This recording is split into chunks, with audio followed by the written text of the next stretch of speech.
यह है maestro talk राजा। अरब के शक्तिशाली कबीले एकजुट हो चुके थे।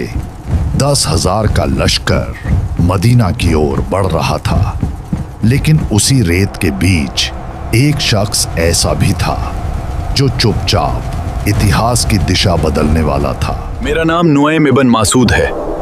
तुम मुसलमान शायद मुझे भूल गए हो, लेकिन खंदक की जंग में एक वाकया ऐसा भी था। मक्का के मुशरिकीन, कुरैश और दीगर कबीलों ने मिलकर एक फैसला किया कि हम सब मिलकर एक ऐसी सेना बनाते हैं और एक साथ मिलकर मदीने के ऊपर हमला करते हैं जिससे मुसलमानों का नामो निशान मिट जाए। मोहम्मद ने हमारी शक्ति को चुनौती दी है। उन्होंने हमारे रीति रिवाजों को अस्वीकार किया, हमारी परंपराओं को तोड़ दिया। अकेले हम उन्हें नहीं मिट सकते, लेकिन अगर सब कबीले एक हो जाएं, तो मदीना को घर कर उनका नामो निशान मिटा देंगे। ये काम अकेला कोई नहीं कर सकता। हम सब मिलकर हमला करेंगे। इस बार कोई दया नहीं, इस बार हम उन्हें पूरी तरह समाप्त कर देंगे। जंग खंदक के दौरान सलमान फारसी के मशवरे से नबी सल्लल्लाहु अलैहि वसल्लम के हुक्म से 6 दिन के अंदर में जब खंदक खोद दी जाए। ये क्या है? अरब तो ऐसे जुंग नहीं करते। उन्हें ये चाल किसने सिखाई? ये सिर्फ जुंग नहीं, ये दिमाग का। जंग खंदक के दौरान मुसलमान जब दो तरफ से फंसा हुआ था, एक तरफ 10,000 की फौज और ठीक उसके उल्टे तरफ बनु कुरैजा जो मदीने में रहता था, और उन्होंने कुरैश का साथ देने का फैसला किया है। इस बीच कुरैश के 10,000 के सैनिक और मदीने में रहने वाले जो बनु कुरैजा थे, दोनों ही मिल गए थे। मुसलमानों की तरफ मुसीबत दोनों तरफ से आने वाली थी। दुश्मनों के बीच में से एक ऐसा घुड़सवार सरदार जो अपने घोड़े पर रात के अंधेरे में नबी सल्लल्लाहु अलैहि वसल्लम से मिलने के लिए आता है। State your name and purpose. मैं गताफान कबीले से हूँ। मैं अल्लाह के रसूल से मुलाकात करना चाहता हूँ। लेकिन सैनिकों को लगता है कि दुश्मनों की कोई चाल है। वो उसे पकड़कर नबी सल्लल्लाहु अलैहि वसल्लम के पास ले जाते हैं। ये दुश्मन कबीले से है, इससे रसूल अल्लाह के पास ले चलो, वही फैसला करेंगे। जैसे ही वो नबी सल्लल्लाहु अलैहि वसल्लम के पास पहुंचता है, वो उन्हें फरमाता है कि ये नबी, ये अल्लाह के नबी, मैं इस्लाम कबूल कर चुका हूँ। या रसूल अल्लाह, आप हुक्म दीजिए, मैं आपके लिए क्या कर सकता हूँ? मैं बहुत बेचैनी से गुजर रहा हूँ, मुझे आपके लिए कुछ करना है। तब नबी सल्लल्लाहु अलैहि वसल्लम से फरमाते हैं कि तुम तो अकेले हो। या नुएम, तुम एक ही आदमी हो, लेकिन अल्लाह तुमसे काम ले सकता है। तब नबी सल्लल्लाहु अलैहि वसल्लम से फरमाते हैं, अल हब्रु हिदाया। अल हर्ब खुदा, जुंग एक तदबीर और चाल का नाम है। मतलब जंग एक तदबीर और चाल का नाम है। उस शख्स का नाम था नुएम बिन मसूद, और उसको नबी सल्लल्लाहु अलैहि वसल्लम की बात समझने में देर नहीं लगती है। अब जंग मैदान में नहीं, दिमागों में लड़ी जानी थी, और नुएम उस अदृश्य युद्ध का योद्धा बन चुका था। और वहाँ पर वो चुपचाप वहाँ से निकल जाता है। ये बात नबी सल्लल्लाहु अलैहि वसल्लम और इब्न मसूद के बीच में थी। वो जैसे ही वहाँ से निकलता है, वहाँ से निकलने के बाद वो सबसे पहले बनु कुरैजा जो यहूदियों का कबीला था, जो मदीने के अंदर में था, वो उनके पास जाता है, उनसे मिलता है, उनसे बातें करता है। मेरे दोस्तों, कैसे हो तुम सब?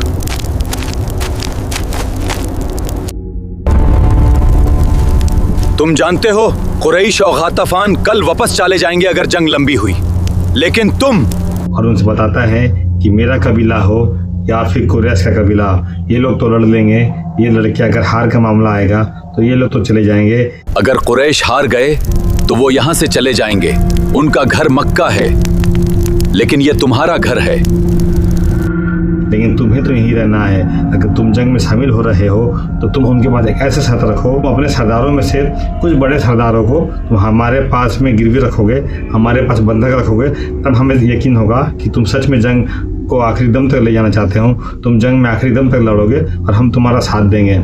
यह सलाह नहीं, तुम्हारी भलाई का फैसला है।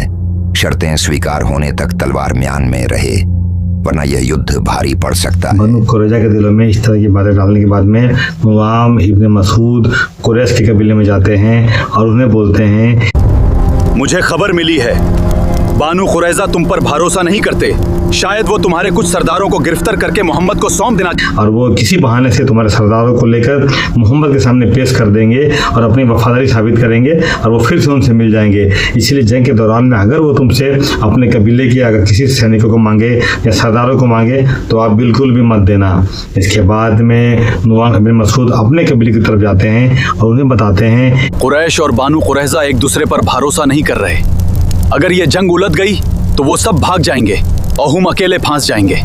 इस तरह से वो इन तीनों के बीच में कैसा फूट डालते हैं कि ये तीनों एक दूसरे को शक की नजर से देखने लगते हैं। इसी बीच अबू सुफियान एक हुक्म देते हैं कि चलिए आज हमें जंग करना है। कल सुबह हम हमला करेंगे। बानू कुरैजा को खबर भेज दो, उन्हें कहना वक्त आ गया है, हर सिपाही तैयार रहे। लेकिन बनु कुरैजा जिस तरह से नुबान इब्न मसूद ने सिखाया था वो वही शर्त अबू सुफियान के पास रख देते हैं। हम जुंग में तुम्हारा साथ देंगे, लेकिन एक शर्त पर, अपने काबिले के बड़े सरदारों को हमारे पास गिरवी के तौर पर छोड़ दो। तब हमें यकीन होगा कि तुम पीछे नहीं हटोगे। जैसे ही ऐसा अबू सुफियान सुनता है उसे समझ आ जाता है कि जरूर इसमें इसकी चाल है। नुयाम इब्न मसूद ने जो बोला था वो बात बिल्कुल सही है। ये कैसी बेवकूफी भरी शर्त है? क्या हम अपने सरदारों को बंधक के तौर पर छोड़ दें? क्या उन्हें हम पर भरोसा नहीं है? या फिर नुएम इब्न मसूद सच कह रहा था? मैंने चेताया था तुम्हें, कुरैश दिल से इस जंग में नहीं है। आज उनकी साजिश बेनकाब हो गई। इतना ही होना था कि थोड़ी देर के बाद में बहुत तेज आंधी और तूफान उठ। ये कैसा अजीब सा तूफान है? सैनिकों, यहाँ से निकल चलो, ये जुंग अब हमारी नहीं रही, पीछे हटो। उनके सारे कबीले टेंट उड़कर हवा में चले जाते हैं। अराजकता और तूफान के उस मंजर में दूर एक साया खामोश खड़ा था, वही शख्स जिसने बिना तलवार उठाए जंग की दिशा बदल दी, नुएम इब्न मसूद। जुंग सिर्फ तलवार से नहीं जीती जाती, कभी कभी एक सोच हजार तीरों पर भारी पड़ती है। और जिस तरह से बिना लड़ने के बावजूद जंग खंदक में ये लोग जो जीत जाते हैं, इस मुसलमानों की जीत होती है। और इस जीत में नुयाम इब्न मसूद का बहुत बड़ा हाथ था, जिसे हमारे इतिहास ने भुला दिया। हम शायद ही इनका नाम जानते हैं, लेकिन इनका बहुत बड़ा काम था कि इन्होंने इनके अंदर ऐसी फूट डाली कि ये पूरे के पूरे तितर बितर गए। और ये जंग की स्ट्रेटेजी होती है, क्योंकि जंग जो होती है सिर्फ तलवारों से नहीं लड़ी जाती। जंग के दौरान जंग के पीछे की एक और लड़ाई होती है जो इस तरह से लड़ी जाती है। हमें नबी सल्लल्लाहु अलैहि वसल्लम ने ये भी सिखाया है कि हमें किस तरीक़ा से जंग पे काबिज होना है।